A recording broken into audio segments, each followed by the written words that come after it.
Ya Nabi salam alaika, Ya Rasul salam alaika. Bismillahirrahmanirrahim. Assalamualaikum warahmatullahi wabarakatuh. Allahumma salli wa sallim wa barik wa azim ala habibina wa syafiina wa qurrata ayunina Sayyidina Muhammad wa ala ali Sayyidina Muhammad. Ala bizikrillahi tatmainnul qulub wa may yattaqillaha yaj'al lahu makhraja wa yarzuqhu min haitsu la yahtasib. Siapa yang bertakwa kepada Allah, Allah akan memberikannya jalan keluar. Wa yarzuqhu minhu la yahtasib, dan memberikannya rezeki dari arah yang enggak pernah dihitung-hitung, enggak pernah diperkirakan. Ada satu kawan kita bertanya, Pak Ustadz tolong kasih tahu urutan-urutannya zikiran yang dibaca setiap hari dari maghrib sampai maghrib lagi. Siapa tahu ada yang mau mengikuti. Karena permintaan maka saya turuti. Kebiasaan saya zikir itu, saya cuma punya amalan nggak banyak, tapi amalan itu selalu saya amalkan secara bergantian. Kalau istiqomah dia terus gitu nggak ganti-ganti, nanti yang lain nggak kebaca karena nggak keburu. Dan saya nggak pernah menyampaikan suatu amalan di sini yang saya sendiri belum ngamalin. Jadi saya lihat di buku, lalu di kitab-kitab, lalu saya sampaikan. Saya aja belum ngamalin, gimana saya mau ngerjainnya? Nggak akan begitu buat saya. Saya tetap melaksanakan dulu, bahkan yang udah teruji berkali-kali gitu baru saya sampaikan. Makanya banyak pengalamannya. Bukannya ini akan begini, akan begitu, lu sendiri nggak pernah ngamalin, ya susah jadinya. Apa yang saya amalkan adalah apa yang udah saya kerjakan duluan. Sampai satu hari di masa muda saya pernah tirakat, orang bilang ya, atau riadoh lah, katakanlah seperti itu. Apa itu? Riyadhah kalau bahasa Arab olahraga. Jadi kalau saya di pesantren itu al-an riyadhatul nafi'ah, yaitu olahraga bermanfaat. Apa itu? Ngangkatin kayu waktu itu. Jadi riyadhah itu pergerakan badan, tapi latihan. Apa itu riyadhah yang saya buat waktu itu? Memanggil jin. Udah pernah saya buat. Udah berapa kali saya buat itu ke alam jin. Lalu amalan untuk membakar sesuatu dari jarak jauh. Udah pernah saya buat waktu muda. Karena udah saya pernah kerjain, tapi yang itu nggak saya sampaikan di sini. Ini nanti akan terjadi kerusuhan. Makanya kan dibilang sama Pak Yai apa? Lembut-lembutnya ilmu. Apa itu? Sir, ilmu rahasia yang nggak boleh disembunyiin. Yang nggak boleh semua orang tahu. Nah, gitulah kira-kira. Kalau seandainya kita dikasih ilmu seperti Nabi Sulaiman, bisa mindahin bisa ngatur angin, habis orang semuanya kita kerjain pakai angin kan. Asal ada yang jahat sedikit sama kita, angkut aja sama angin, ceburin ke laut. Itu yang nggak boleh. Kenapa? Karena orang yang diberikan ilmu itu adalah mereka-mereka yang mereka itu sabar, tingkat kesabarannya tinggi. Makanya riadohnya luar biasa, 40 hari berpuasa sampai lemes banget. Puasa apa itu? Puasa mutih, kagak makan apa-apa kecuali nasi putih sama air putih, ketan. Paling gede banget cabai rawit, itu doang deh tuh. Itu bagaimana kagak lemes badan. Kayak diatur, semuanya itu diatur. Supaya apa? Supaya tingkat kesabarannya tinggi. Lah itu baru. Nah, apa itu amalannya? Sebenarnya sebelum saya bilang apa itu amalannya, semua amalan, semua zikir itu bagus. Asalkan itu yang diajarkan oleh Rasulullah dan juga ayat-ayat Quran. Kalau itu semuanya bagus. Dan jangan disangka tuh kita rajin banget berzikir, rajin banget membaca sholawat, rajin banget ngerjain semuanya. Tapi kalau sholawat enggak lah. Maksudnya enggak bagaimana? Orang yang bersalawat itu dia enggak akan berbuat seperti itu. Lama-lama akan berubah. Yang biang kerok aja kalau bersalawat jadi hilang biang keroknya. Yang malas jadi rajin. Malas banget ibadahnya jadi rajin kalau dia memang mau bersalawat. Makanya orang yang bersalawat itu orang yang terpilih. Nggak semua orang bisa. Kenapa ya? Istiqomah maksudnya. Salawat sampai dijadiin zikiran ada di dalam lidah dia terus itu. Sallallahu ala Muhammad, Allahumma sholli ala Muhammad, Allahumma sholli ala Sayyidina Muhammad. Orang tuh nggak akan berbuat jahat. Dia malu sama Rasulullah. Nggak enak lah malu sama Rasulullah. Masa gua baca salawat doang, sholat sunatnya kagak. Sholat sunat mulain dah sholat duha, mulain dah sholat tahajud. Masa gue baca sholawat doang, sama orang pelit, gua nggak mau lah mulain dah membagi-bagi, mulain dah menghitung berapa zakatnya. Itu tetap itu kalau orang berselawat seperti itu. Mungkin amalan-amalan lain bisa jadi tidak seperti itu, karena amalan sholat itu adalah amalan yang tetap diterima. Makanya saya selalu menganjurkan kita membaca sholawat Allahumma sholli ala sayyidina Muhammad wa ala ali sayyidina Muhammad setelah 1000 kali, kita lanjutkan terus sampai tak terbatas, dan kira-kira sekitar 20 kali itu selipkan doa kita di situ. Insya Allah doa kita, sholawat kita diterima, doa kita juga akan didengar oleh Allah dan diterima oleh Allah dan dikabulkan oleh Allah. Kita selipin karena pengalamannya ada. Nah, jadi apa sebenarnya amalan-amalan? Dulu saya kalau pagi saya katakan saya bergantian ngerjainnya. Hari ini, hari besok tukar lagi. Apa itu? Cuma 7 barang aja atau 8 paling banyak juga. 10 tapi rasanya nggak sampai 10. Karena semuanya saya amalkan. Pertama yang biasa lazim saya baca kalau pagi itu membaca Allahumma sholli wa sallim wa barik ala sayyidina Muhammadin karimi abai wa ummahat 100 kali. Yang kedua, assalatu wassalamu alaika ya sayyidi ya Rasulullah hujbiyadi qolati lati adrikni 100 kali. Itu yang biasa saya amalkan, karena amalan itu terutama assalatu wassalamu alaika ya sayyidi ya Rasulullah hujbiyadi qolati lati adrikni itu dia diajarkan orang tua sebelum saya pesantren. Dan beliau juga dapat dari kiai juga mengajarkan seperti itu. Lalu amalan sallallahu ala Muhammad itu saya baca terus. Dulu, kalau sekarang bergantian. Lalu amalan ya Allah ya Wahhab ya Rojak, ya Allah ya Wahhab ya Rojak 10.000 kali. Itu juga bergantian, nanti besok tukar lagi. Pokoknya tetap saya amalkan. Lalu membaca surat Waqiah. Dan jangan lupa mengerjakan sholat duha. Walaupun kita terburu-buru tetap kerjain. Siapa yang mengamalkan sholat duha, dia akan ya Bani Adam, sempurnakan untukku 4 rakaat, 2 rakaat kalau saya nggak salah atau lupa saya, atau 4 rakaat, rasanya 2 rakaat. Hadis qudsi, aku akan menyempurnakan rezekimu di akhir hari. Tapi jangan 2 rakaat ngerjainnya, kerjain aja minimal 6 rakaat. Dulu saya mengerjakan 12 rakaat. Kenapa nggak sekarang? Nggak 12 rakaat, 6 rakaat aja. Karena saya merasa nanti udah saya kerjain 12 rakaat, besok cuma nggak sanggup lagi. Mungkin sebulan, 2 bulan saya masih sanggup. Besoknya saya udah nggak sanggup lagi karena kerepotan ini tuh. Makanya saya pantang di tengah, 6 rakaat saya kerjain. Udah. Setelah itu saya mengamalkan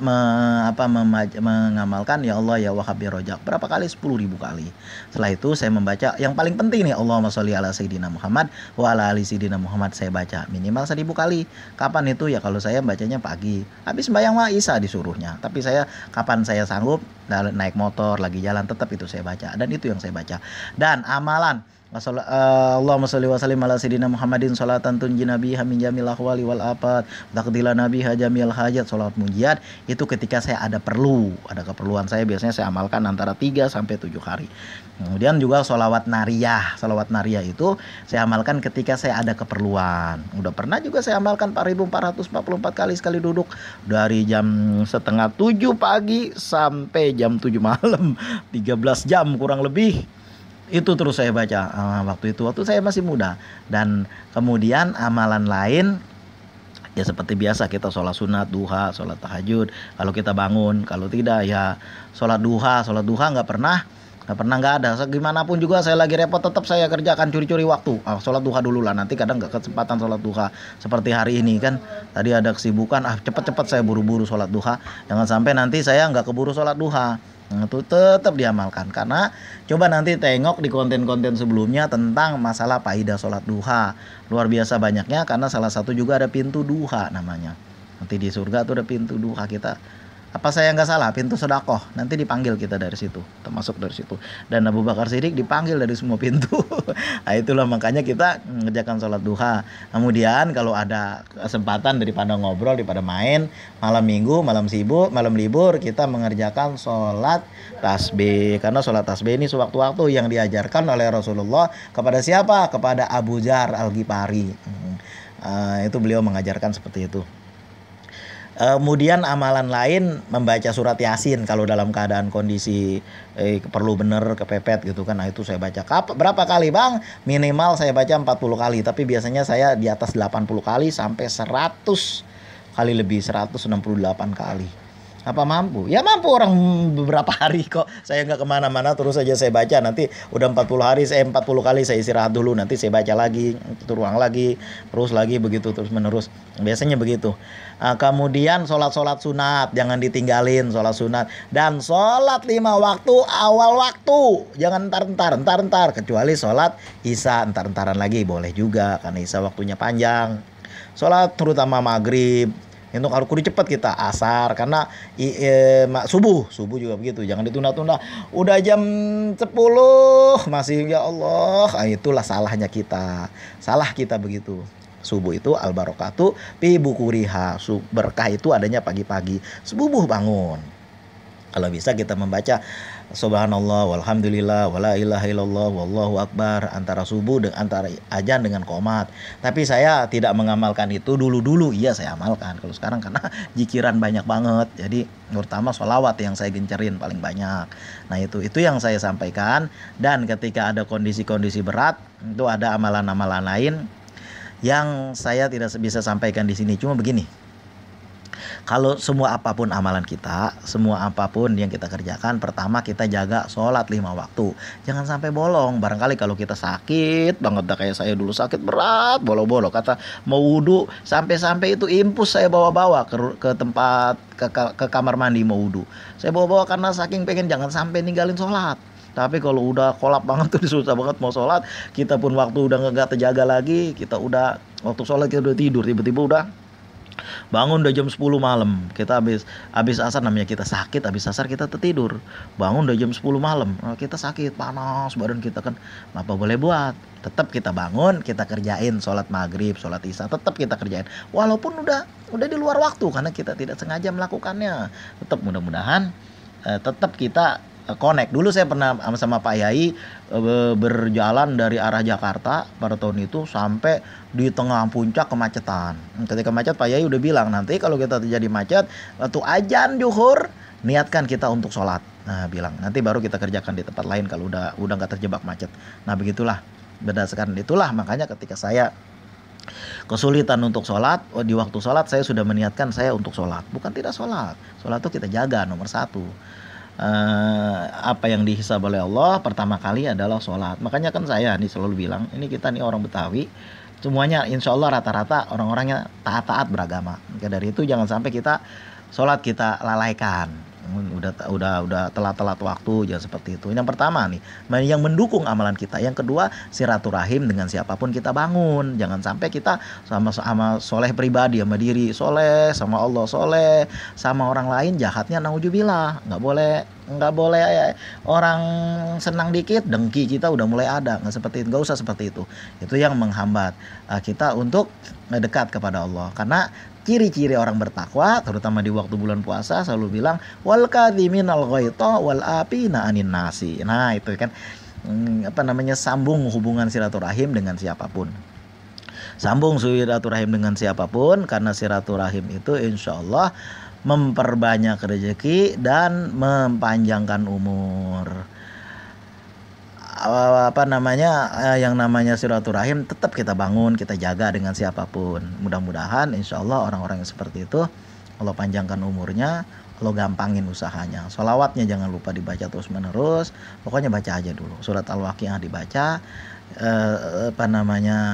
Amalan-amalan lain juga kita amalkan. Nilai yang bisa saya sampaikan, mudah-mudahan yang paling penting adalah hubungan baik dengan manusia selain dengan Allah kita jaga. Karena hubungan baik dengan manusia itu insya Allah terutama silaturahim itu akan bagian daripada ajaran Rasulullah dan akan mendatangkan rezeki dan memperpanjang umur. Terpijak batang jerami jangan letak dalam sumur. Perpanjang silaturahimi insya Allah memperpanjang umur. Mudah-mudahan apa yang saya sampaikan bisa ngejawab semuanya. Cuma itu amalan saya, yaitu amalan-amalan yang sehari-hari saya kerjakan. Bukan dan semuanya udah saya amalkan. Bukan amalan yang saya lihat lalu saya sampaikan. Sementara saya sendiri nggak mengamalkan, bukan seperti itu. Semuanya udah saya kerjakan dan udah terbukti. Jangan sampai kita ngomong aja tapi kita sendiri nggak ngamalkan. Barangkali itu yang disebut di dalam kitab Matan Jubad, wa qulu al alimu bi ilmihi lam ya'malan muazabun min qabli ubadil wasan. Orang yang berilmu dia tidak mengamalkan, dia akan disiksa, diazab sebelum para penyembah berhala disiksa. Kita duluan yang berilmu. Maka dari itu kita amalkan sebelum kita sampaikan. Jangan juga seperti yang disebut dalam Al-Qur'an, kamasalil himari yahmilul asfaro, seperti keledai yang bawa-bawa kitab. Dia sendiri bawa-bawa tapi dia nggak tahu apa yang ada di dalam kitab itu karena dia nggak pernah membacanya. Udah membaca juga kita amalkan. Setelah kita mengamalkan baru kita sampaikan. Dan sifat saya kalau saya tidak ditanya saya tidak akan menyampaikan. Sebagaimana adat anak pesantren dan adat orang Betawi dulu-dulu, walaupun dia ngerti sekalipun kalau dia tidak disuruh dia tidak akan maju jadi imam. Begitulah. Mudah-mudahan ada berkahnya, ada hikmahnya. Saya udah menjawab pertanyaan abang kakak. Apa yang saya sampaikan adalah apa yang sudah saya amalkan, sedang dan telah sedang dan akan saya amalkan. Usikum wa nafsi bitaqwallah, mudah-mudahan menjadi kebaikan buat semuanya. Minta maaf atas segala kekurangan. Jangan ditinggalkan itu silaturahim, jangan putus silaturahim. Terpijak batang jerami, jangan letak dalam sumur. Perpanjang silaturahimi, insya Allah kita diperpanjang umur. Usikum wa nafsi bitaqwallah. Assalamualaikum warahmatullahi wabarakatuh. Allahumma salli wa sallim wa barik wa azim al habibina wa syafina wa qurrata ayunina sayyidina Muhammad wa ala ali sayyidina Muhammad. Alhamdulillahirabbil alamin.